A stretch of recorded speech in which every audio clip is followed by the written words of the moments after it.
सबके लिए कानून एक बराबर हो। वैसी छाप टाइप और भी बहुत सारे हैं कि ये तो सड़कों पर उतर आएंगे एक सेकंड में कि हमारे शरीय ने तो ये कहा है। तो ऐसे जो दो मुँहे सांप टाइप नेता हैं ये, राजीव गांधी जी से पूरा पूरा मतलब कानून ही बदलवा के रख दिया। पर ये हमें क्या कहते हैं, क्लास में हिजाब लगा के बैठो, बाहर चाहे जीन्स टी शर्ट पहन लो। कॉमन सिविल कोड का हर मुस्लिम को स्वागत करना चाहिए। और सच्चर कमेटी कहती है मुसलमान दलितों से भी पिछड़ा है, उससे महान तो कोई पार्टी ही नहीं है बेड़ा गर्क करने में। ऐसी डिक्टेटर बहन जी से आप ये पूछिएगा कि कोरोना में कहाँ थी। मैम, गुजरात चुनाव से पहले एक बार फिर से गुजरात सरकार यूसीसी लेकर आ रही है, कमेटी बनाने का ऐलान कर दिया गया है, इस पर आपकी टिप्पणी। भाई मैं तो इसका स्वागत करती हूँ। मुसलमान इस देश का नागरिक नहीं है, मुसलमान भारत का नागरिक है या नहीं, मैं आपसे पूछ रही हूँ। ओवैसी जी से पूछेगा कहीं पकड़ में आ जाए तो। मैं बोल रही हूँ कि जब मुसलमान भारत का नागरिक है तो भारत के कानून को मानेगा कि नहीं मानेगा। और ये इससे बड़ी खुशी की और क्या बात हो सकती है कि मुस्लिम के लिए भी एक समान कानून, हिंदू भाई के लिए भी समान कानून, और बाकी जितनी कम्युनिटीज़ हैं उनके लिए भी एक समान कानून। फिर ना तो ये लफड़ा रहेगा मुसलमान फ़ायदा उठा लेता है, ना ये लफड़ा रहेगा कि हिंदू फ़ायदा लेता है कानून का। तो हम सब पूरे देश भारत का कानून ये कहता है उसमें जीना शुरू करेंगे। और जब भी आप अदालतों की तरफ देखेंगे, जो मुस्लिम आपने बड़े बड़े जितने भी केसेस देखे होंगे, जज साहब खुद कंफ्यूज हो जाते हैं क्योंकि मुसलमान कहते हैं नहीं नहीं हमारी शरिया में तो ये लिखा है।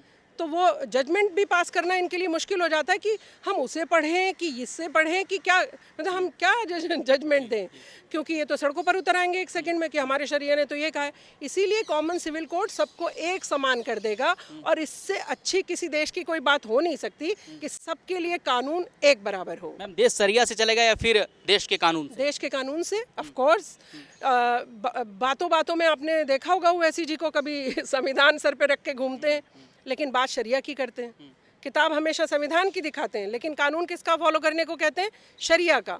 तो ऐसे जो दो मुँहे सांप टाइप नेता हैं ये, वैसी छाप टाइप और भी बहुत सारे हैं जो मुस्लिम नेता बन के तो बैठे हैं लेकिन वो कहीं ना कहीं डंक मारने के लिए मुसलमानों को ही तैयार रहते हैं।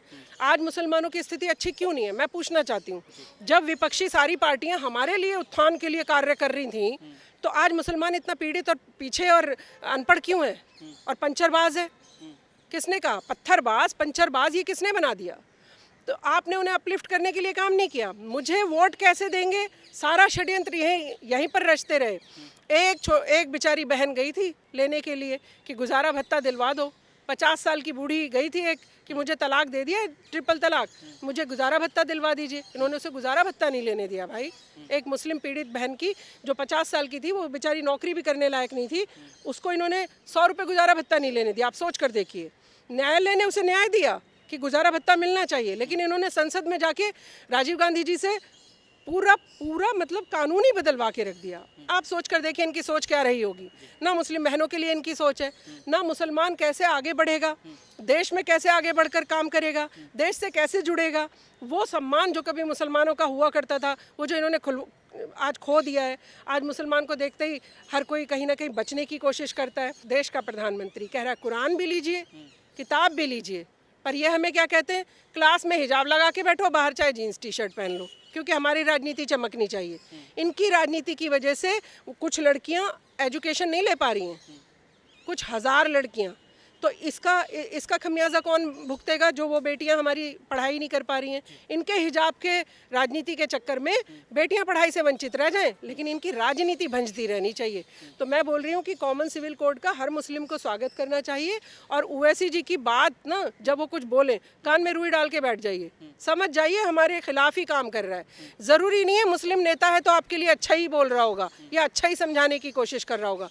मैं बचपन से देखती आ रही हूँ मुस्लिम नेता को, मुसलमानों को अपलिफ्ट करने के लिए कुछ नहीं करते हैं। सिर्फ मेरी कुर्सी बची रहे, मैं सांसद बन जाऊं, मैं विधायक बन जाऊं, मुसलमान ऐसे ही प्रताड़ित होता रहे, कोई फर्क नहीं पड़ता। 60 साल क्या दिया है कांग्रेस ने? सच्चर कमेटी की रिपोर्ट, और सच्चर कमेटी कहती है मुसलमान दलितों से भी पिछड़ा है। तो फिर हम उनसे सवाल भी ना करें भाई? अगर हम सवाल कर रहे हैं तो जवाब तो देना पड़ेगा ना आपको। लेकिन मैम, यूसीसी से मुस्लिम लॉ बोर्ड जो है, पर्सनल लॉ बोर्ड, उसको क्या तकलीफ है? नहीं, उसको तो किसी लॉ से तो तकलीफ होगी, वो तो मुस्लिम पर्सनल लॉ बना के बैठा है, मतलब मेरा लॉ।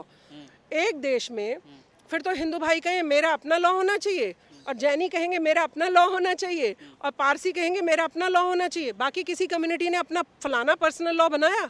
नहीं, मेरा सारे मुस्लिम भाई बंधुओं से अपने आपके माध्यम से एक मैं गुहार लगा रही हूँ, छोड़ दीजिए इनका चक्कर। ये ओवैसी नेता हो चाहे कांग्रेस के नेता हो, और कांग्रेस ने तो जितना बेड़ा गर्क किया है मुसलमानों का, उससे महान तो कोई पार्टी ही नहीं है बेड़ा गर्क करने में। मुसलमानों को जो इतना पीछे हम देखते हैं, और पंचरबाज और 20 बच्चे पैदा हो गए, और सड़कों पे जो आप देखते हैं कि ये अच्छा ये नंगे बच्चे जो घूम रहे हैं ये मुसलमानों के होंगे, ऐसे क्यों सोच लेता है आदमी? यानी आपने बनाया ना उस तरीके का परसेप्शन, बढ़ने नहीं दिया आगे। कम बच्चे रखवाते, आगे शिक्षा दिलवाते, कुछ आगे बढ़ाते, तो आज मुसलमान भी देश के साथ कंधे से कंधा लड़ा के खड़ा होता कहीं। पर आपने क्या कहा, ये सच्चर कमेटी की रिपोर्ट कांग्रेस की है, ये सच्चर कमेटी कांग्रेस ने बनाई थी, उसी की रिपोर्ट कहती है कि हम दलितों से भी पिछड़े हैं। आप बताइए, 60-65 साल जो हमारे हितैषी पार्टियां थीं, उनकी रिपोर्ट कहती है कि हम दलितों से भी पिछड़े हुए हैं। इसका मतलब हमारे लिए कोई काम नहीं किया गया।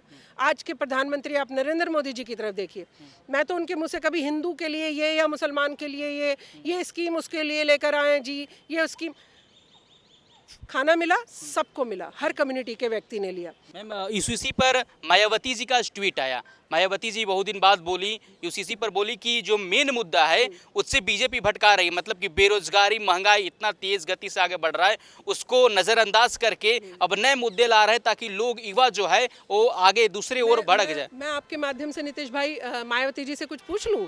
आप उनके कोई प्रवक्ता तो बनने नहीं देती वो किसी को अपनी पार्टी में। कोई महिला वहाँ पर खड़े होकर बात नहीं कर सकती, कोई पुरुष खड़े होकर वहाँ पर बात नहीं कर सकता, कोई पार्टी का उनसे पूछे बिना एक शब्द भी मुंह से नहीं निकाल सकता। ऐसी डिक्टेटर बहन जी से आप ये पूछिएगा कि कोरोना में कहाँ थी, और जब से आपकी सत्ता गई है कभी सड़क पे देखा है किसी काम के लिए?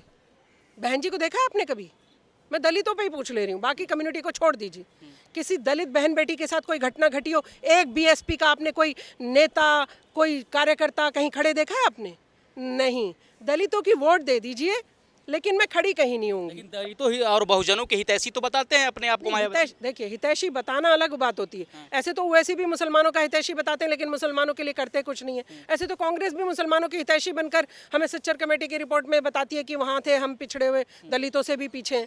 तो मैं बोल रही हूँ कि हितैषी बन के दिखाना और किसी कम्युनिटी को अपलिफ्ट करना, उसमें फ़र्क होता है।